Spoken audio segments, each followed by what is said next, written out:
Hello guys, welcome to my channel Ram technical help. So guys, अगर आपका laptop या desktop overheat की वजह से बंद हो जाता है या फिर बहुत ज़्यादा गर्म हो जाता है तो आप उसको कैसे ठीक कर सकते हैं। ठीक है, मान लो आप कोई भी प्रोग्राम रन कर रहे हैं, कोई भी एप्लीकेशन रन कर रहे हैं या फिर कोई गेम खेल रहे हैं या फिर कोई वीडियो आप देख रहे हैं आपके लैपटॉप या डेस्कटॉप के ऊपर, तो वो ऑटोमेटिकली एकदम बंद हो जाता है। तो वो क्यों हो जाता है और आपका मशीन शट डाउन क्यों हो जाता है? तो क्या होता है कि जो आपका फैन है, जो प्रोसेसर है, वो गर्म हो जाता है, जिसकी वजह से वो ऑटोमेटिकली विंडो को रिस्टार्ट कर देता है और शट डाउन कर देता है। तो ये प्रॉब्लम आपको कैसे ठीक करना है, कैसे फिक्स करना है, हम लोग इस वीडियो के अंदर जानने वाले हैं। अगर आप नॉर्मल यूजर भी हैं तो भी आप ये टिप्स का यूज करके आपका प्रोग्राम जो ये प्रॉब्लम है उसको ठीक कर सकते हैं। बस आपको ये ट्रिक अपनाना है जिसकी आपको करने से आपका प्रॉब्लम ठीक हो जाएगा। तो वीडियो को स्टार्ट करते हैं। सबसे पहले गाइज आपको करना क्या है, इस वीडियो के अंदर मैं आपको कुछ मेथड, कुछ तरीके बताऊंगा जिनका यूज करने से जो आपको प्रॉब्लम आ रहा है ओवरहीट का, वो ठीक हो जाएगा। तो सबसे पहले गाइज हम लोग चेक करेंगे, मेन चीज है जो हमारा प्रोसेसर है, ठीक है, वो गर्म क्यों हो रखा है, उसको क्या करना है, आपको अपडेट करना है। अपडेट कैसे करना है, आपको क्या करना है, यहाँ पर जाना है, स्टार्ट बटन पर क्लिक कर दीजिए और यहाँ पर आपको एक फाइल एक्सप्लोरर का ऑप्शन मिल जाएगा। अगर आपको यहाँ पर ये फाइल एक्सप्लोरर का ऑप्शन नहीं मिल रहा है तो यहाँ पर नीचे की तरफ देखिए, यहाँ पर ये मिल जाएगा। यहाँ पर आपको जस्ट क्लिक करना है, आपको दिस पीसी के अंदर जाना है, माई कंप्यूटर के अंदर जाना है। यहाँ पर राइट क्लिक कीजिए और यहाँ पर आपको जाना है शो मोर ऑप्शन पर। अगर आप विंडोज 10 यूज कर रहे हैं तब भी आप ये स्टेप फॉलो कर सकते हैं। सी मोर ऑप्शन पर गए, इसके बाद आपको मैनेज के अंदर क्लिक करना है। मैनेज पर क्लिक कर दीजिए। यहाँ पर गाइज आप डिवाइस मैनेजर के अंदर आ जाना है। आपको यहाँ पर कंप्यूटर मैनेजमेंट का ये विंडो ओपन हो जाएगा और यहाँ पर आपको डिवाइस मैनेजर के अंदर आना है। इसके बाद गाइज आपको यहाँ पर प्रोसेसर फाइंड करना है। जो आपके सिस्टम के अंदर जो प्रोसेसर लगा हुआ है, यहाँ पर उसकी एंट्री आपको यहाँ पर फाइंड करना है। यहाँ पर हम लोग ये मिल गया हम लोगों को, आपको भी यहाँ पर ये मिल जाएगा। ठीक है, सेम एज इट इज। यहाँ पर क्लिक कीजिए इसके ऊपर और इसके बाद आपको यहाँ पर जो आपका कोई भी आपका यहाँ पर प्रोसेसर है तो आप यहाँ पर आपका दिख जाएगा। जस्ट राइट क्लिक करना है और आपका इंटरनेट से कनेक्टेड होना चाहिए सबसे पहले।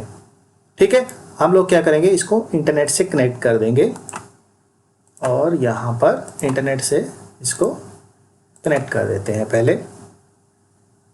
ठीक है गाइज, यहाँ पर हमारा कनेक्ट हो चुका है इंटरनेट से। अभी राइट क्लिक करना है आपको इसके ऊपर और अपडेट ड्राइवर पर क्लिक करना है।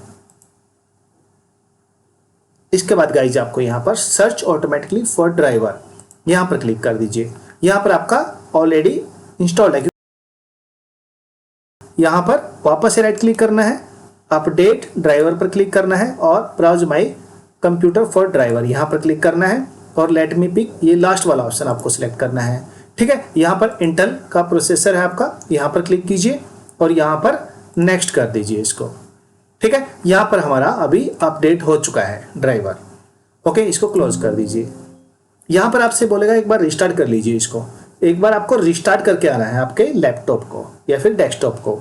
यहाँ अभी फिलहाल के लिए हम लोग इसको नो कर रहे हैं, बाद में हम लोग इसको रिस्टार्ट करके आएंगे। आप एक बार रिस्टार्ट कर लीजिए। ठीक है, यहाँ पर हम लोगों ने नो कर दिया है। इसके बाद कर देंगे हम लोग इसको बंद। तो गाइस सेकंड मेथड में आपको क्या करना है, आपको क्या करना है, यहाँ पर स्टार्ट बटन पर आपको राइट क्लिक करना है। ठीक है, और टास्क मैनेजर के अंदर आपको जाना है। यहाँ पर गाइज आपको स्टार्टअप पर क्लिक करना है, स्टार्टअप एप्स पर क्लिक करना है। यहाँ पर आपको ऐसी फाइल बंद कर देना है जिनका आपके लिए यूज नहीं है। मान लो जब आप रिस्टार्ट करते हो या फिर स्टार्ट करते हो आपके सिस्टम को तो वो भी फाइल रन हो जाती है, तो ऐसी फाइल को आप यहाँ पर बंद कर दीजिए। जैसे कि हम लोगों ने माइक्रोसॉफ्ट एज ब्राउजर को बंद करके रखा है। डिसेबल करना, राइट क्लिक करके ओनली डिसेबल करना है। अगर इनेबल्ड है यहाँ पर जस्ट डिसेबल कर दीजिए। ऐसी एप्लीकेशन आपको यहाँ पर फाइंड करना है जिनका आपके लिए यूज ही नहीं है। ठीक है, तो आपको यहाँ पर बंद कर देना है, क्योंकि क्या होता है ये एप्लीकेशन बैकग्राउंड में चलती रहती है जिससे आपका जो मेमोरी और सीपीयू यूजेज होता रहता है और आपका जो लैपटॉप या डेस्कटॉप है वो हीट होता रहता है, गर्म हो जाता है। तो आप यहाँ पर उसको ठीक कर सकते हैं। इसके बाद नेक्स्ट मेथड में आपको क्या करना है, आपको यहाँ पर स्टार्ट बटन पर राइट क्लिक करना है। ओके, और यहाँ पर रन पर जाना है और यहाँ पर आपको टाइप करना है ms config। ओके, और एंटर प्रेस कर देना है कीबोर्ड से।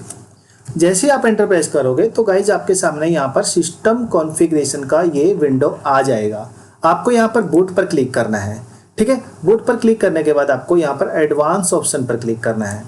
ठीक है, और यहाँ पर गाइज ये चेक बॉक्स आपको चेक करना है, ठीक है, ये चेक बॉक्स।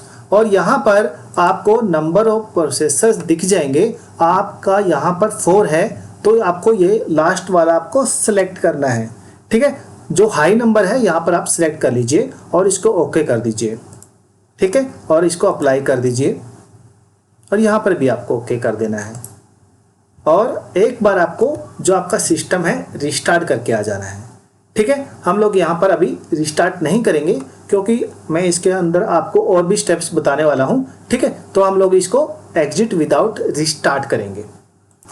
तो गाइस नेक्स्ट मेथड में आपको क्या करना है, यहाँ पर आपको जो ये सर्च का ऑप्शन दिख रहा है यहाँ पर आपको टाइप करना है डिस्क क्लीनअप, CLENUP,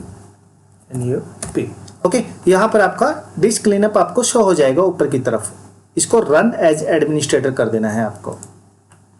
यहाँ पर गाइज आपको मल्टीपल ड्राइव दिखेंगे, जितने भी आपके सिस्टम के अंदर आपने ड्राइव बना के रखा है, जैसे कि आप यहाँ पर देख पा रहे हो CD और यहाँ पर E, ओके। यहाँ पर ये पेन ड्राइव है तो यहाँ पर ये नहीं दिखेगी, पेन ड्राइव लगी हुई है तो हम लोग इसको क्या करते हैं, निकाल देते हैं पेन ड्राइव को, चेक करेंगे तो देखिए यहाँ पर हम लोगों ने पेन ड्राइव को निकाल दिया है। तो देखिए यहाँ पर 3 ही ड्राइव है तो यहाँ पर आपकी 3 ड्राइव आपको शो हो जाएंगी। तो आपको क्या करना है, C ड्राइव सेलेक्ट करना है आपको और ओके बटन पर क्लिक कर देना है।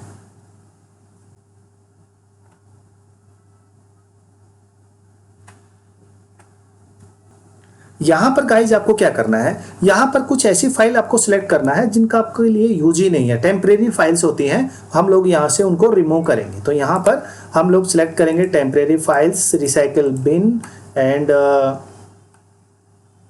That files, temporary internet files, okay. और यहाँ पर एक ओके बटन पर क्लिक कर देंगे और डिलीट कर देंगे इनको। ये टेम्परेरी फाइल्स हैं, इनके लिए हमारा कोई यूज ही नहीं है तो हम लोग इसको रिमूव कर देते हैं।